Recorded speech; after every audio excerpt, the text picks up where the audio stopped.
Right, good luck, Tom. Oh no. I hate this guy.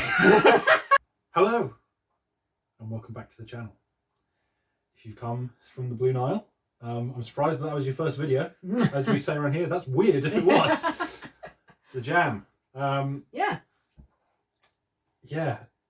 What was my priority? I knew all these albums, which is not a rare thing in this series, but it'll become more rare in the coming weeks, I think. Yeah. Especially with our next one being Tom Petty, where you will have the upper hand on me there.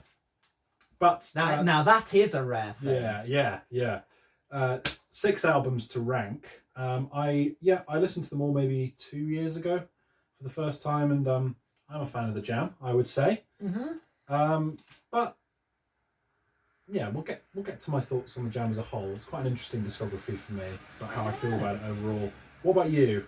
Well, I've known about them since I was a young child. A friend of mine from primary school, his dad was your typical mod, and he had a framed photograph of Paul Weller in his hall, which is bizarre, but you know, I mean, if you really like him that much, then power to you.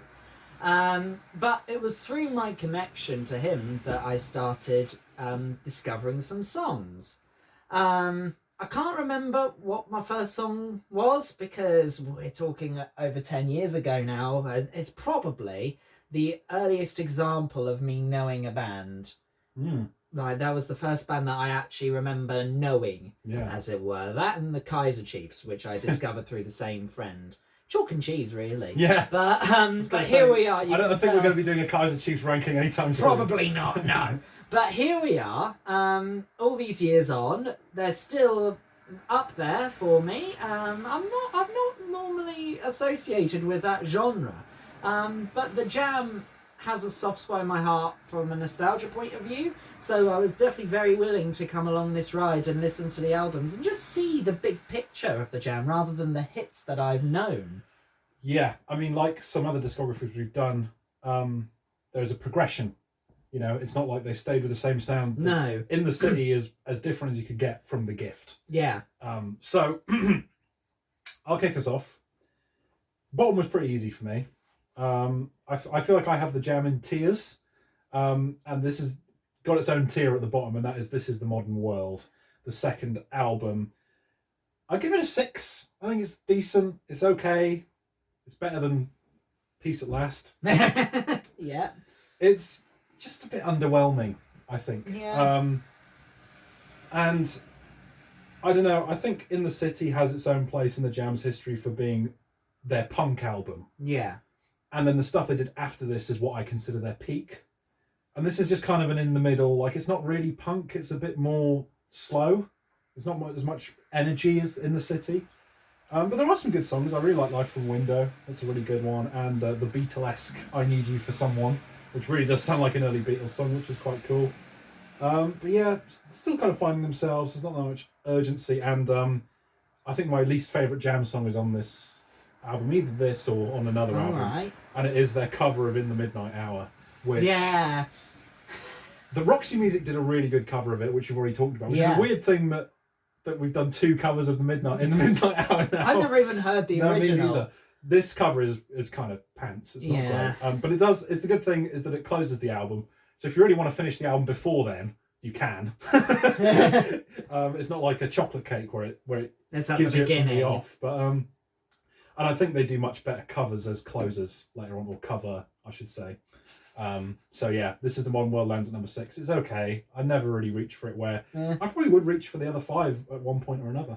Alright, cool. Now we haven't synced up yet, but I'm hoping based off of your critique of This Is the Modern World that I might win you over here and put you at some ease. My number 6 is In the City. Makes sense. That's what I predicted. Yeah. It is quite heavy punk. I gave that a 6 as well. Oh, okay. Yeah. Overall, pretty good for the genre. I saved most of the songs. They covered the Batman theme. Yeah. Why? It's so weird. Yeah. I mean, what? I mean, Paul Weller is like about 17 at this point. We Yeah. make mistakes when we're 17, but he's got to live with that. Yeah. But overall, yeah, in the city, the title track Yeah, I great liked. one, Yeah. yeah. I got by in time. I thought that was really good. Everything else was just sort of punk. Yeah. And I did like it. I think I've saved almost every song, so I don't. It's just not I your don't usual mind style, It. Yeah, it's fine, and it's got a 6, so it is slightly higher than where I bottomed out with the Cardigans in a genre that I Yeah. wasn't accustomed to. So I would go back to that over Life, but nonetheless, Yeah. I not wouldn't your go. favourite, I wouldn't yeah. go back to that over any other Jam album. Well, you're right. That has put me at ease because my number 5 is In the City, Right. which I have as a 7, and I Right. think is a pretty strong 7 actually. I almost 5 and 4 are in the next tier, where they're good, but they're not quite top Jam albums for me. But I think there are 3 cracking songs on this. I think Art School is brilliant. The title track In the City is amazing. That was a song I had stuck in my head earlier, and I was trying not to sing. Yeah. And Away from the Numbers, I really like as well. Really good song. It's raw. Like I said, more intensity than This Is the One World, which I appreciate, which that felt a bit just flat at times, where this has a bit more energy and bite to it. It's immediately something unique about the band from this album, because it's sort of a blending of punk and power pop, paired with Foxton's bass, which is just a standout throughout the discography, and Paul Weller's, sort of different lyrical style, and his vocals are immediately unique as well. Yeah. I also wrote down that the Batman theme is bizarre. It's kind of hilarious. If it was any longer than it was, Yeah. I would be a bit pissed off. But as it like a little, It's a choice. it's just it happened. I was like, oh, that's kind of amusing, I guess, and I moved on to the next song. It wasn't in the playlist or anything, but yeah, some strong highs. But it's not really the Jam to me. They're very figuring themselves out. So yeah, In the City lands at number 5 at a 7. It's only up from here, really. Yeah. Yeah. And incidentally, Yeah. I have at number 5, This Is the Modern Yeah. World, and I have that at a 7. Oh, there you go. So yeah. we flip, but it's the same too, and they're ranked the same. For me, instead of it seeming more tepid, in your opinion, I think it's kind of eased back Right, from yeah. how raw, to use your word, I found In the City. It's a little bit more refined, and I knew a couple of the songs already going in, so that helped it, like The Modern World. I also say Don't Tell Them You're Sane. I enjoyed that one. Here Comes the Weekend's good. After listening to Roxy Music's In the Midnight Hour, I wasn't particularly taken with it. Saved it all the same. I Yeah. saved loads of songs from that album. Overall, I did get a lot out of the Jam, and I Oh, saved good. vast majority of the songs. And yeah, it's a 7. I wouldn't say it was a strong 7. No. Yeah. It's a 7 nonetheless, though. I mean, it's comfortable, not strong. A middling 7. Yeah. But the Modern World and Don't Tell Them the Same, Tell Them You're Sane. They're definitely the strongest songs on the album. And they're holding it up. Yeah, aren't I think one thing we should mention as well is that the Jam are very much known for their non-album singles as well. they? Yeah, that is which- going to come up on the songs which list. I'll be honest, I'm not too familiar with all of them, but there's ones from a very specific era which you can probably guess. Yeah. You can guess at least, probably the viewers as well can guess which era that's from. Yeah. So there will be a couple singles showing up, but not as many as maybe you would think, given how popular some of those singles are. Yeah, no, me too. My number 4 is Sound Effects, which I've always struggled with this album. Yeah. Because for me it's a bit frustrating. Why are you looking at me like that? I'll tell you in a minute. It's very inconsistent, and I think the good songs are so good Yeah. that everything else just feels irrelevant. That's Entertainment is obviously an all-time classic. Yeah. Man in the Corner Shop, which I think I showed you Yes. at some point. Yeah, very good song. And I do like Boy About Town as well. Very fun little song. The rest, I've listened to it like 3 times now, and it's pretty forgettable for me. But that said, it has a better sound than the bottom 2. Has more standouts. It's a bit repetitive, a bit underwhelming after the album that comes directly before and the 2 albums that come straight after. No, the 2 albums that came before and the 1 album that comes after. So it might be a bit controversial for me to put it this low, but Yeah. I've got it as a 7.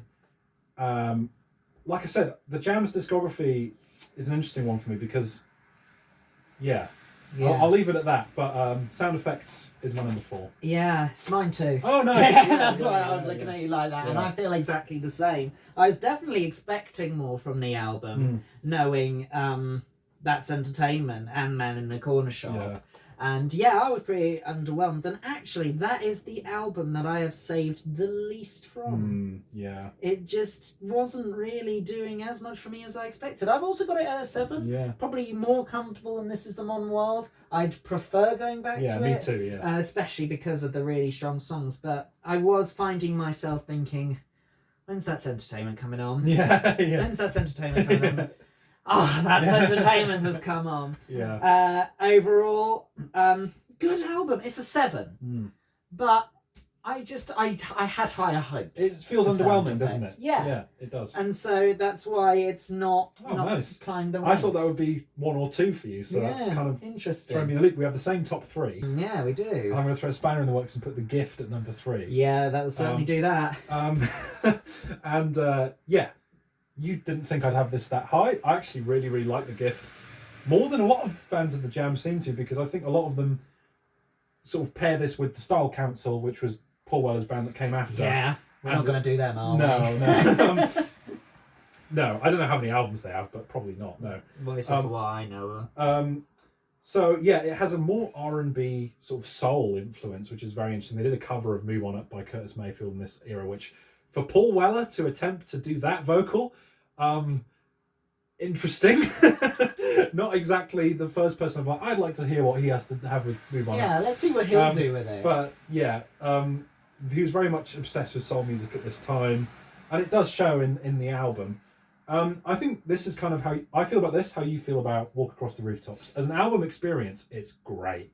It's so fun. It's catchy, bouncy, so many great like bass lines and great horns. In terms of individual tracks, there are only 2 that I think really, really stand out, which are Ghosts and obviously Town Called Malice, which is one of the great songs of the 80s. And I toyed with putting it at number 2, but compared to the number 2, it's a bit of a hodgepodge. There's a lot of like weird transitions. There's a couple instrumentals on there, which I don't think are that great. There's like the one song, Transglobal Express, which is really long. Yeah, and it's just goes on and on. Yeah, and on, it started out really strong, but then it kind of dragged. So I think this album can maybe do the resequence, because it's a bit weird that the last 2 songs are Town Called Malice, which is a banger, and then The Gift, the title track, which is just... That's probably the most forgettable track on the album. Yeah, and it ends the album, yeah. So I think maybe if you put like Town Called Malice to close the album and switched a few things around, it would be the perfect way for them to go out. It's a really good album listening experience, apart from the sequencing. I think all the songs are good, but compared to the top 2, there's less highlights for me, even though the highlights that you get are proper. So it's an 8, it's a strong 8, but it's an 8 nonetheless. Yeah. My bronze medal is also an 8. I hope that putting Setting Suns here isn't too offensive to you. I'll accept that, yeah. Because I did enjoy it. Yeah, an 8's a great album. Yeah, it is. It really is. And as you felt with The Gift, great album listening experience. It was enjoyable. It was pleasant. Particularly like Girl on the Phone, Thick as Thieves. Eton Rifles, I've known forever. Yeah. It's on my greatest hits compilation. It's a solid album, but it just, for me, like the opposite for obviously The Gift is more of a my vibe song maybe, and I know how you feel about Setting Suns. So obviously it just, Setting Suns didn't quite hit the same mark for me. And so that's why it's only a bronze medal. But it's medal position, and obviously got more out of that era of the Jam than the early stuff. Yeah. And sound effects as a blip. Well, does that mean we're going to sync up on number 2, which is All Mod Cons? I do believe we will, yeah. Nice. Also an 8 for me. So the Jam, I don't want to say they're a one-album wonder for me, because all these albums have great songs on them. They do. But in terms they of paced themselves. You'll see my score for Setting Suns compared to All Mod Cons, and you'll be like, right, this man has a real definite favourite, and I do. But I think this is, after the first 2 albums, this is their first great album. I think it opens really nicely with the short but sweet title track. It sort of immediately sets you into sort of the more melodic side of the jam. Yes. And that follows it straight up with "To Be Someone, Didn't We Have a Nice Time," which I also think is great.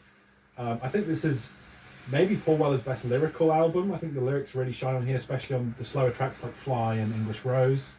And then it closes on "Down in the Tube Station at Midnight," which is such an epic way to close. Like there's so many short songs on the album, and that one's like 5 minutes, and it earns its length, and it just pounds through.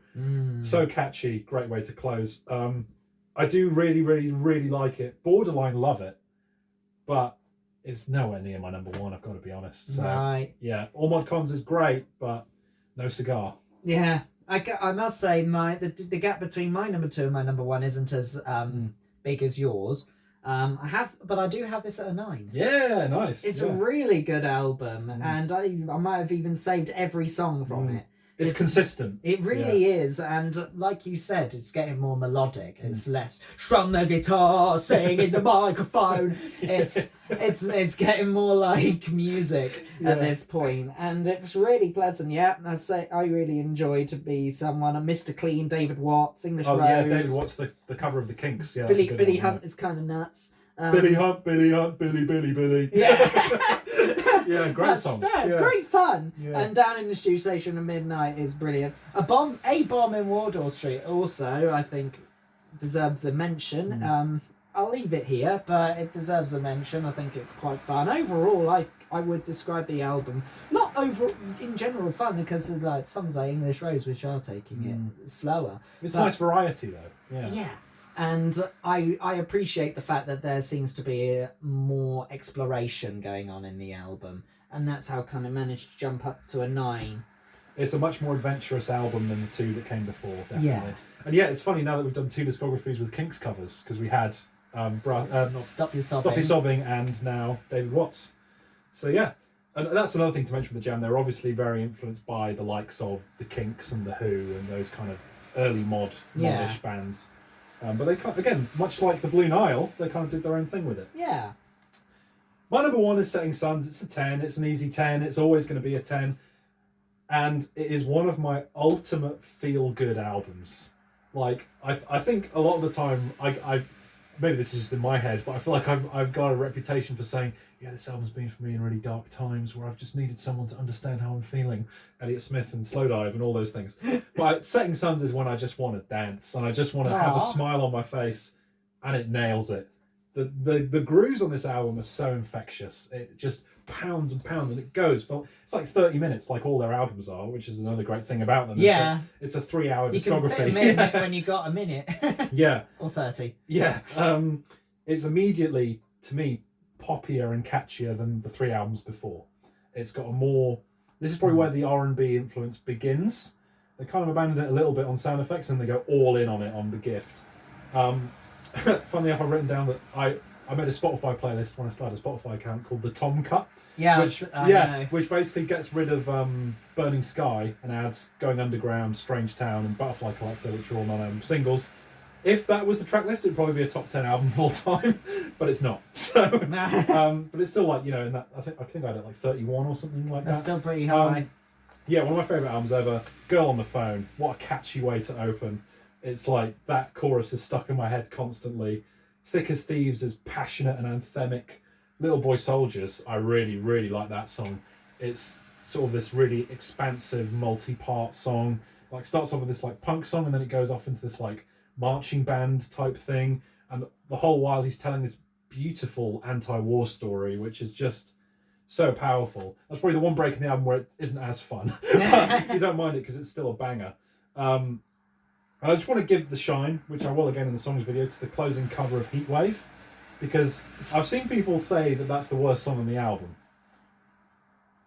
Lunacy. I love that song so much. It's one of my favourite covers ever by anybody.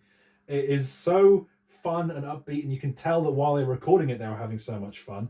And whenever I listen to it, it's like whenever it starts, like, whenever I'm with you, I'm like, yeah. It's like 2.5 minutes, and yeah, it's got to be one of my favourite jam songs, and that will be reflected in that. But I just wanted to give it the shine because, man, people sleep on that song, and I love it. I think it's great.